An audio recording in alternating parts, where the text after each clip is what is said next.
Meaning of headscarf. Headscarf.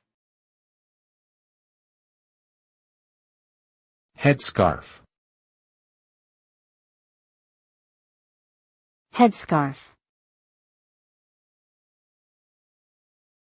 Headscarf.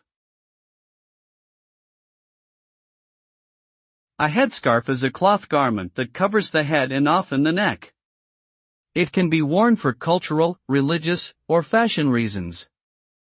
Headscarves come in different styles and materials, such as silk, cotton, or wool, and can be adorned with embroidery or other decorative elements. They are often worn by women and can serve a practical purpose in protecting the head and hair from sun, wind, or dust. Headscarves have a long history and are still worn today in many parts of the world, reflecting the diversity and richness of global cultures.